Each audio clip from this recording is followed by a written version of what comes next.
ఈరోజు మనమందరం ఎదుర్కొనే ఓ సాధారణమైన కాని చాలా ముఖ్యమైన అనుభూతి గురించి మాట్లాడుకుందాం.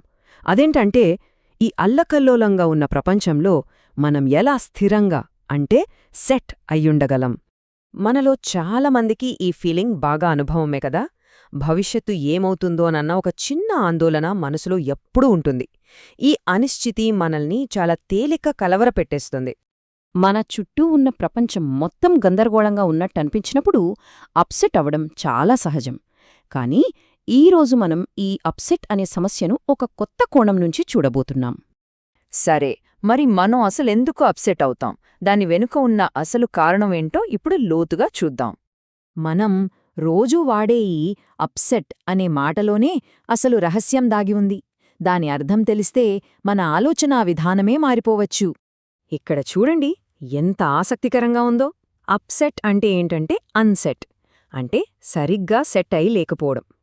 ఎక్కడ సెట్ అవ్వడం లేదు? మన స్వీయ అధికార పీఠం మీద. ఆ స్థానంలో మనం స్థిరంగా లేనప్పుడు కలిగేదే ఈ అప్సెట్ అనే ఫీలింగ్. అంటే అసలు విషయం ఏంటన్నమాట, మన కలవరానికి కారణం బయటి పరిస్థితులు కానే కాదు, మన అంతర్గత స్థితి సరిగ్గా లేకపోవడమే. ఎప్పుడైతే మనం మన స్థానం నుంచి కిందికి దిగుతామో అప్పుడు అప్సెట్ అవుతాం.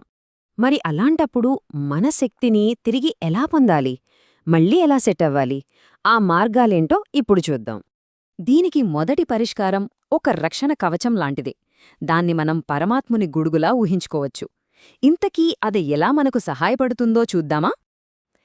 ఈ ఆధ్యాత్మిక ఛత్రఛాయ అనేది మనల్ని బయట ప్రపంచంలోని అలజడి నుండి కాపాడుతుందన్నమాట. అంటే బయట ఎంత గందరగోళమున్నా ఈ రక్షణ గొడుగు కింద మనం తడవకుండా, అంటే ఏమాత్రం ప్రభావితం కాకుండా సేఫ్గా ఉంటాం. ఇది మనకు అస్సలు కదలని స్థిరత్వాన్నిస్తుంది. ఇప్పుడు రెండో పరిష్కారం. ఇది చాలా ముఖ్యం.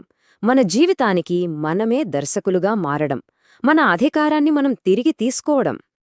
ఈ ఆలోచన చాలా పవర్ఫుల్. చూడండి, మన ఆత్మ దర్శకుడు అంటే కరావన్హార్, మన శరీరం, మన ఇంద్రియాలు, ఇవన్నీ మన ఉద్యోగులు అంటే కరణ్హార్. అంటే యజమాని ఆత్మ, పనివాళ్ళు ఇంద్రియాలు. ఇప్పుడు చెప్పండి, ఎవరు ఎవర్ని కంట్రోల్ చెయ్యాలి? క్లియర్గా ఉంది కదా. ఇక్కడ చూడండి, ఈ రెండు స్థితులకు మధ్య ఎంత తేడా ఉందో. ఒకటి ఇంద్రియాలకు బానిసగా ఉండడం, రెండోది వాటికే యజమానిగా ఉండడం. మన జీవితంలో మనమనుకున్నది జరగాలంటే మనం ఖచ్చితంగా ఆ అధికార స్థితిలో ఉండాలి, ఆ డైరెక్టర్ సీట్లో కూర్చోవాలి. దీని సారాంశం ఒక్కటే: ఎవరైతే తమను తాము పాలించుకుంటారో వాళ్ళు ఎప్పటికీ తమ అంతర్గత శక్తిపీఠం నుంచి జారరు. వాళ్ళు ఎప్పుడూ స్థిరంగా సెట్ అయ్యుంటారు. ఇక చివరిగా ఈ విశ్లేషణ నుండి మనం మనసులో పెట్టుకోవాల్సిన ముఖ్య సందేశమేంటో చూద్దాం. కాబట్టి మనం గుర్తుంచుకోవాల్సిన కీలకమైన విషయం ఇదే: నిజమైన శాంతి, అసలైన స్థిరత్వం బయట పరిస్థితుల్లో లేదు, అది మన లోపలే ఉంది. మన జీవితానికి మనమే బాధ్యత తీసుకున్నప్పుడు, మనమే డైరెక్టర్ అయినప్పుడు అది మన సొంతమవుతుంది. ఈ ఒక్క వాక్యం గుర్తుపెట్టుకుంటే చాలు, మనల్ని మనం కంట్రోల్ చేసుకునే శక్తి మన చేతుల్లోనే ఉంది. ఇక నుంచి కలవరపడటానికి బదులుగా మన అంతర్గత శక్తి కేంద్రంపై స్థిరంగా సెట్గా ఉందాం. ఈ ప్రశ్నతో ముగిస్తున్నాను. ఒక్కసారి ఆలోచించండి, ఈరోజు మీ జీవితాన్ని నడిపిస్తున్నది ఎవరు? మీ ఇంద్రియాలా లేక మీరేనా?